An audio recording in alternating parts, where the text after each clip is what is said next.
Olá, minha gente. Então, vamos continuar a conversar sobre dadaísmo. Vocês vão ser na receptividade desse documentário, já que ele é falado em inglês, mas que ele mostra exatamente, não somente o pensamento dos artistas dadaístas, como conteúdo político, que muitas vezes é abstraído desse valor do movimento dadaísta, como se o Dada fosse somente contra tudo e contra todos. Não é assim. Eles eram contra a guerra e politicamente se colocaram contra uma arte que era construída de maneira opressora, sem qualquer liberdade, sempre hierarquizada, sempre baseada numa harmonia helenística, numa influência platônica, digamos assim. Então, vocês vão ver esse pequeno documentário, eu vou ficar traduzindo e vocês vão ver, prestem bastante atenção, por exemplo, no momento em que há um mapa sobre o deslocamento dos inúmeros artistas do dadaísmo, muitos entre eles mulheres, né? A gente tem, como vocês viram no outro vídeo, né? A Hannah Hawk, também a Sophie Tauber, a Elze, né? Que virou baronesa. Então, a gente tem todas essas figuras que são bastante importantes. Depois a gente vai ter a Guggenheim, né, que é convidada pelo Marcel Duchamp também a fazer parte não apenas como alguém dessa área de estrutura, né, por trás dos artistas, mas ela mesma como a Peggy Guggenheim como um ícone do movimento dadaísta mais contemporâneo. Então vamos assistir, eu vou apresentar para vocês a tela e vocês acompanham essa movimentação do documentário, enquanto eu vou estar traduzindo para vocês. Aqui está. Bom, então, a parte germânica do dadaísmo, né? A gente tem o dadaísmo que nasceu em Zurique, na Suíça, em 1916, e a gente vai ter agora um pouco sobre as informações do dadaísmo que se espalha pelo restante da Europa, inclusive Paris, mas primeiro na Alemanha.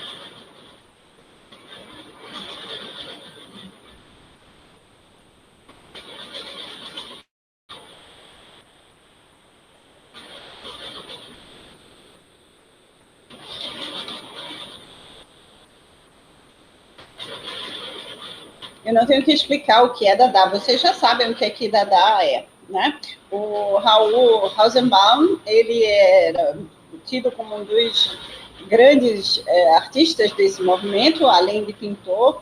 Ele teve uma relação muito forte, né, com a Hannah Rock. Ela se declarava absolutamente apaixonada por ele. Foi uma relação que causou vários rompimentos e desdobramentos artísticos, digamos assim, né, porque existem os retratos de Hannah, feitos pelo Hausmann, e ele está falando aí em 1968, e a frase é a seguinte: Dada é tudo aquilo que você pode fazer fora de si mesmo. Isso é bem tradução desse movimento que reuniu vários imigrantes de diferentes partes da Europa, fugindo dessas perseguições da guerra, os que conseguiram escapar, né? Ele está falando de 1916, já no período de 1920, né? Ali, a guerra começa em 1900, o desenho da guerra começa ali em 1914, mas 2 anos depois, essa Europa já está totalmente refigurada, né? A gente tem, por exemplo, o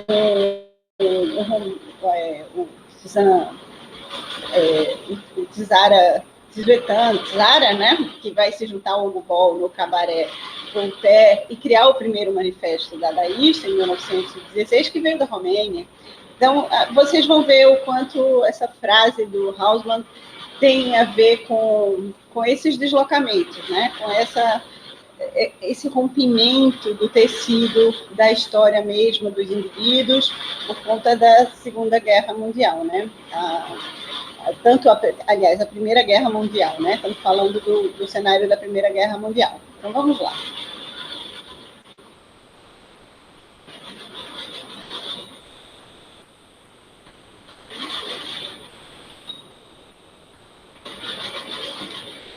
Foi criado como um protesto, né, um movimento de protesto em Zurique, Switzerland.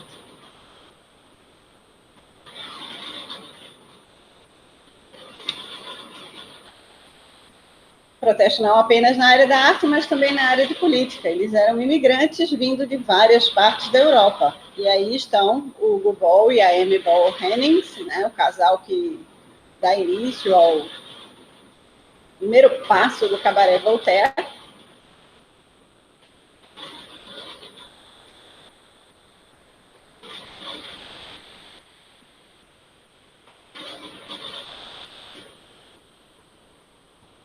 E a gente tem o Tristan Tzara, né? O Hans Richter, aqui do lado, que também depois vai fazer parte de... sua arte também vai estar espelhada no expressionismo alemão. E o Hans Apper, muito atuante, né? No Cabaré Voltaire.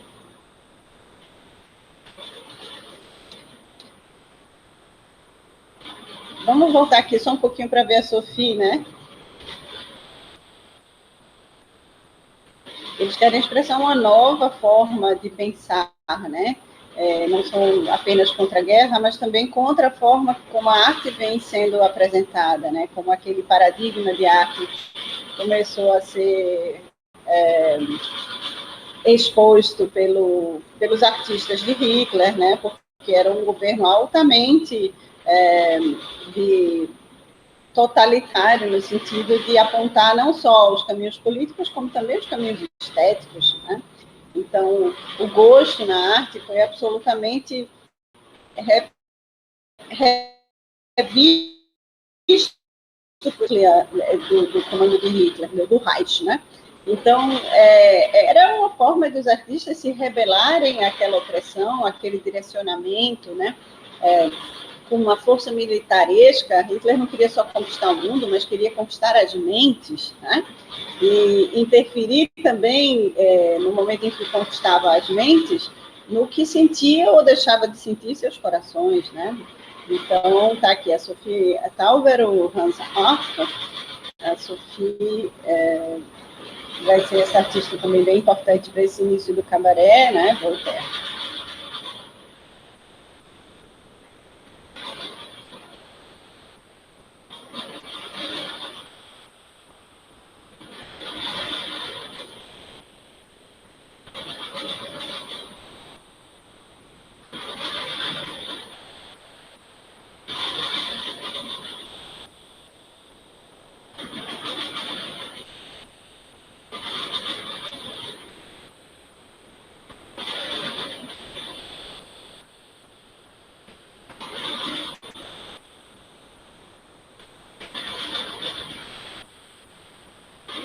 Vou dar uma pausa aqui de arrepiar, né, minha gente? Vocês vejam a rigidez, a ideia da Acrópole, o referencial grego-romano, aquela ostentação na arquitetura, as mulheres cerceando já o modo de ser das meninas, né? Também os próprios modos. Então, veja que coisa, né? A terra do romantismo, do Schumann,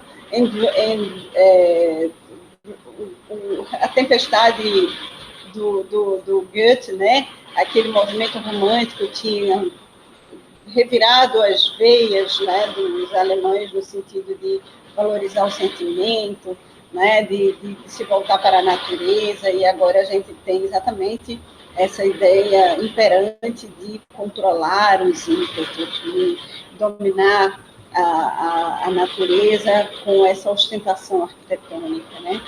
E os modos societários absolutamente regidos por uma norma sem afeto, apenas racionalista.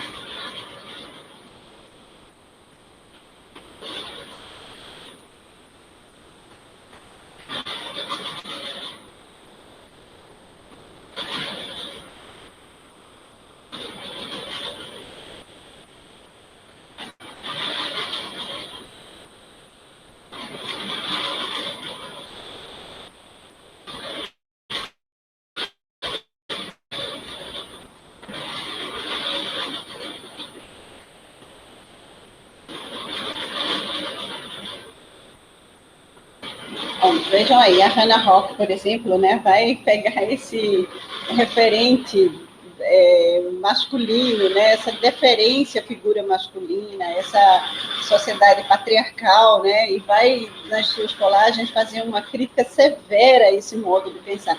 As mulheres precisavam não só ser submissas aos seus maridos, aos pais, à sociedade paternalista, como também os czares, né? Sobretudo os czares e os comandantes, que eram todos homens. Então, vejam o gestual da mulher ali, como era impossível existir enquanto feminino nessa sociedade, se não de forma angelical, sob controle, como um animal domesticado.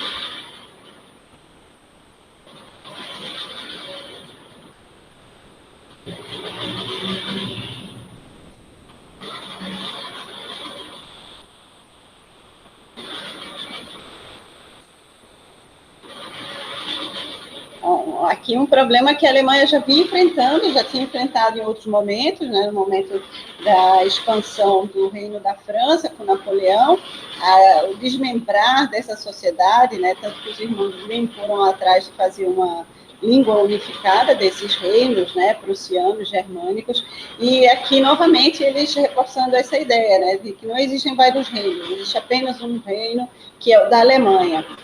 Porque o que vai acontecer com a instauração desse processo que começa na Primeira Guerra Mundial e que culmina na Segunda Guerra Mundial com a ascensão de Hitler, é que existe uma coisa de estar ou não estar deste lado da Alemanha de Hitler, do pensamento político que quer dominar tudo, né? Não somente reunir a Alemanha e os reinos alemães, mas invadir os outros territórios, conquistar territórios com base nessa força militar, né?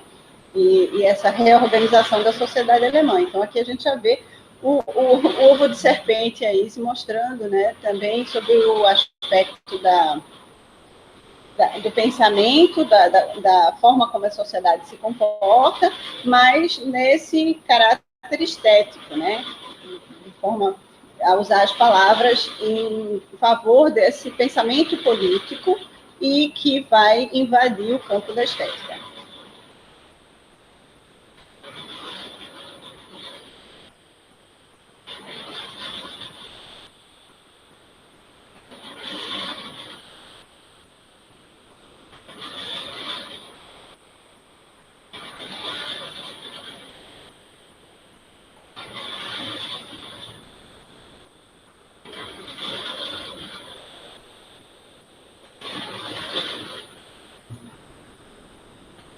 A música acaba, né? Vejam a interrupção da música.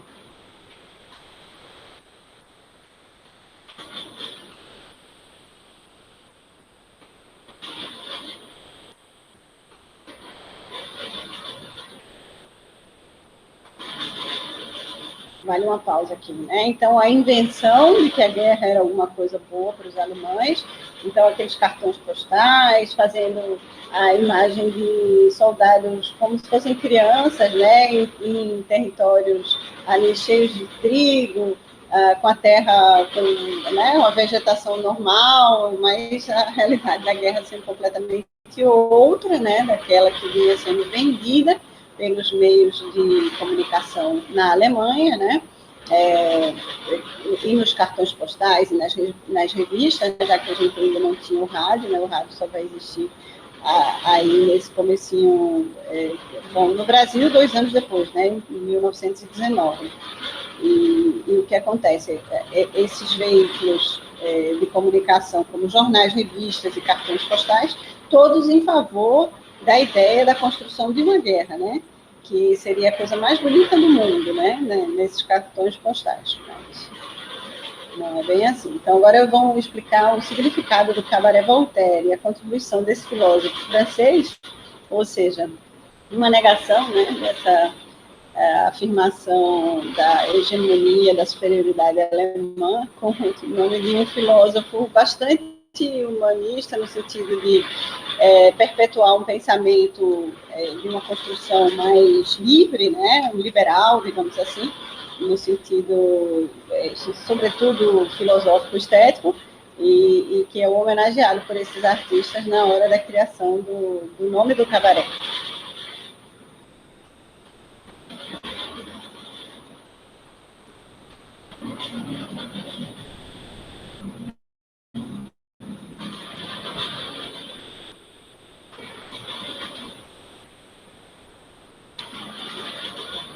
Pronto, então nós, artistas, resolvemos em Zurique nos juntar para criar um lugar, um espaço de confronto, né?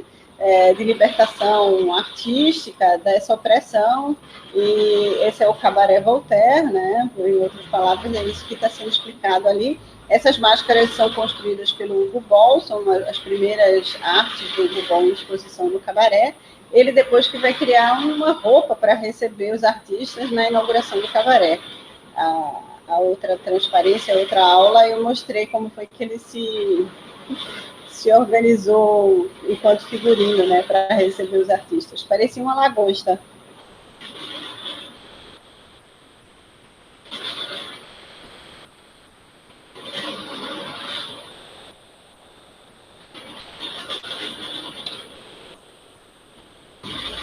Pronto, aqui nessa casa, em Zurique, no dia 1º de fevereiro de 1916, foi inaugurado o Cabaré Voltaire e iniciado o movimento dadaísta.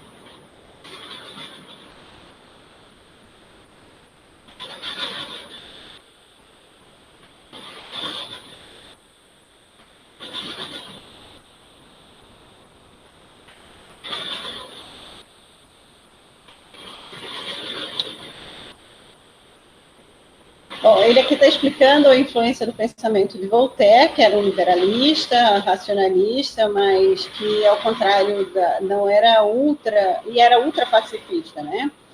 Ao contrário de alguns pensamentos racionalistas e liberais que não têm o valor da vida como o valor supremo, né? Então, o Voltaire, no pensamento dele, já dava essa medida do que os dadaístas pensavam, né, da guerra.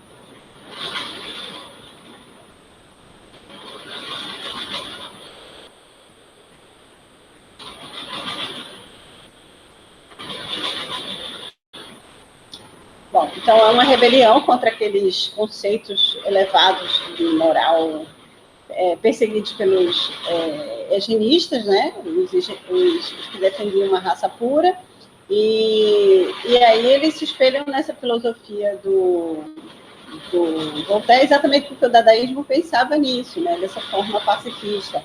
Os artistas eram contra a realização daquelas guerras, inclusive principalmente pela motivação dessas guerras, dessa guerra e dessa formação desse Estado novo na Alemanha.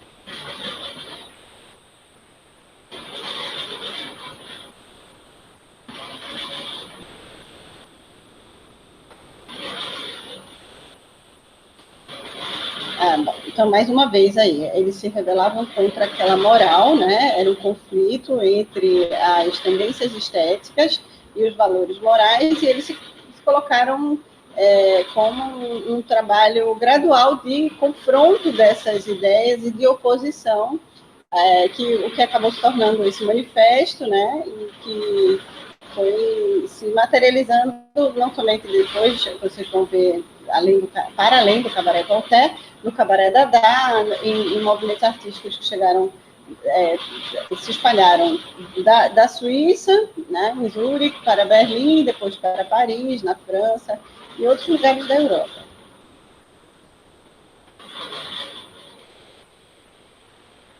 É uma atitude anti-arte, né? Anti-arte da época.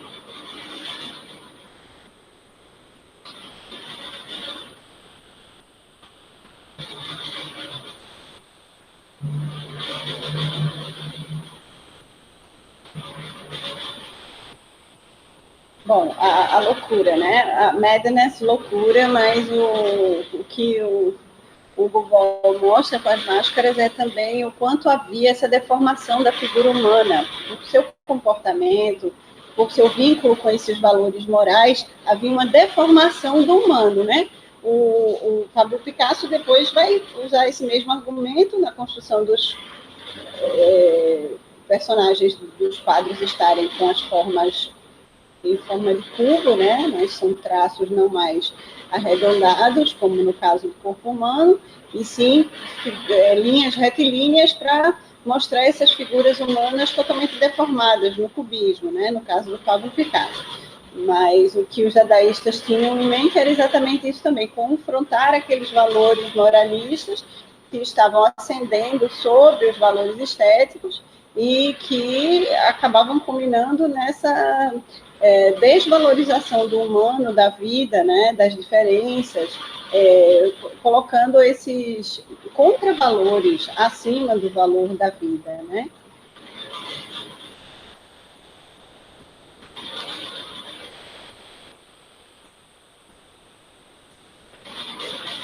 Ah, pronto, ele inventa um novo tipo de dizer isso, né? E aqui várias formas misturadas para mostrar o quanto a pluralidade do dadaísmo incluía outras línguas, outras tribos, outros falares, outras línguas, foneticamente falando também, né? Não apenas na grafia, mas também na musicalidade desse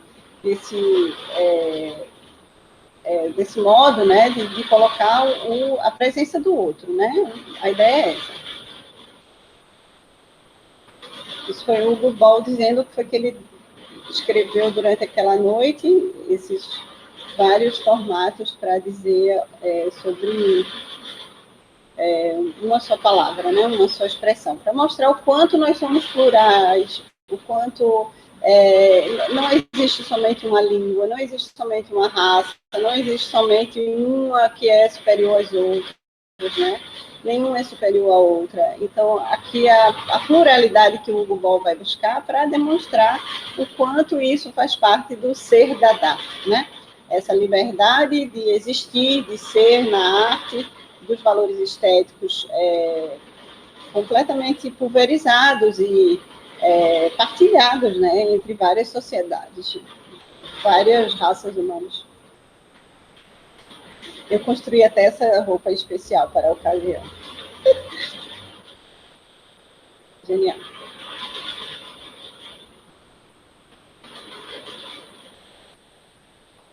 Aí são as contribuições do Desvertante Zara, né, nas capas das revistas dadaístas.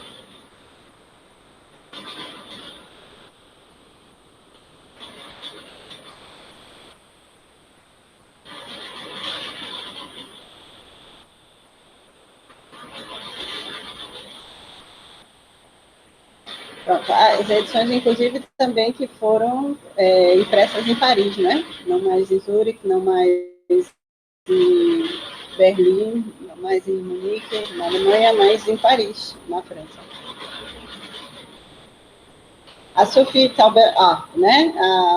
Da Suíça, nasceu em Davos, 1889, casou com o Hans Arp, era pintora, tinha grande influência em Zurique, né? Foi dadaísta, mas também pintou roupas, né? Fez figurinos e desenhos de figurinos, fez marionetes, era dançarina, ela ensinou na escola de Zurique, School, né?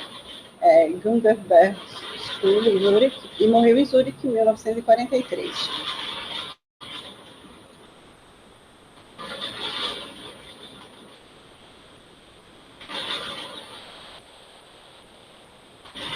Teve grande influência, né, na construção de pinturas de marionetes aí.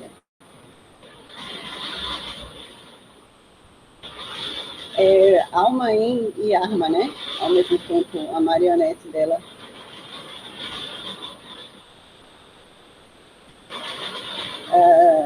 Em 1917, as formas geométricas.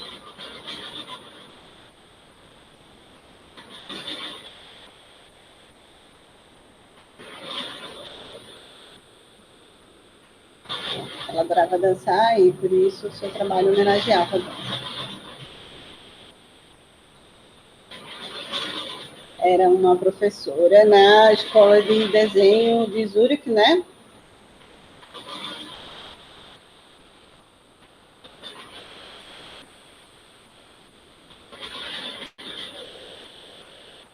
Ela, acreditando no Dada e fazendo parte do movimento, era considerada uma influência ruim para o meio escolar, né? E acontece que ela sofreu, de alguma maneira, muitas pressões por conta disso, né?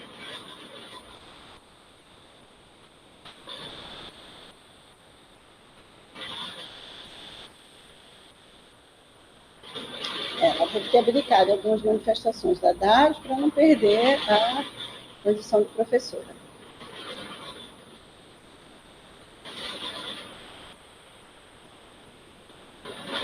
A presença da dança, né, nesses trabalhos que a Sofia apresentava, né? Agora a parte de movimentação dos artistas.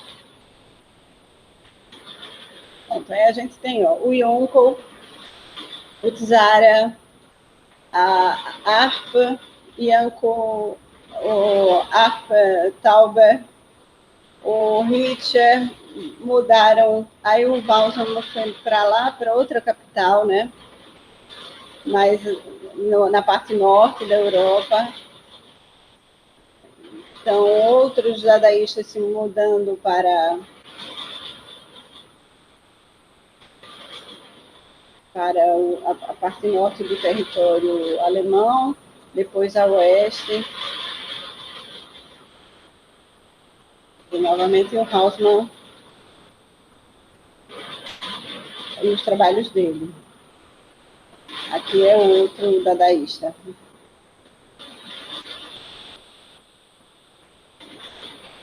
O cofundador do cabaré.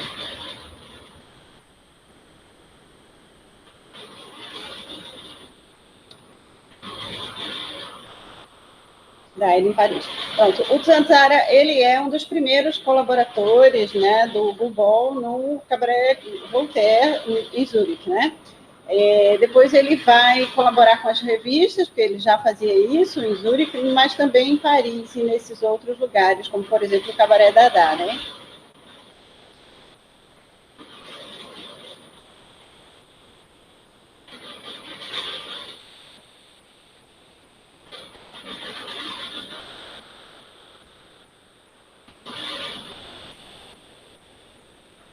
O Walter Serna, que nasceu em Carisbach em 1889, Dr. Serna, tomou parte no movimento Dada em Zurique, foi editor da revista Sirius e é coordenador, né, da Letzer Locheron.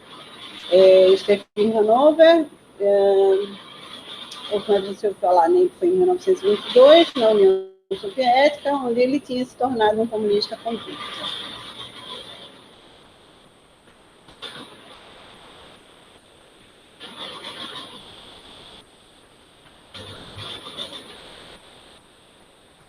Bom, eles vão agora falar sobre todos, ou quase todos, os que fizeram parte do movimento dadaísta.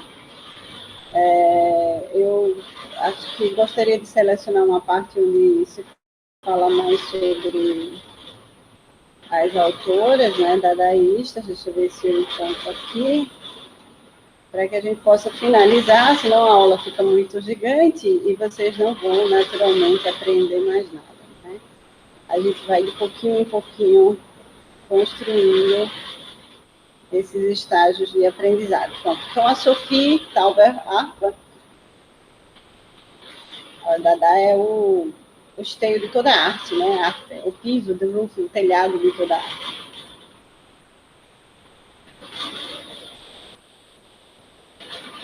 Telhado de toda a arte. Bom, então ficamos com a frase do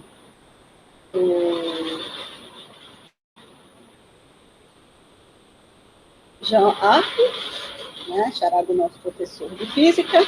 E eu vou encerrar a aula por aqui, porque senão fica muito comprida, e vocês assistem na próxima a aula um pouco mais sobre, agora, a influência não mais do Dada na Europa, mas no Brasil, movimento modernista.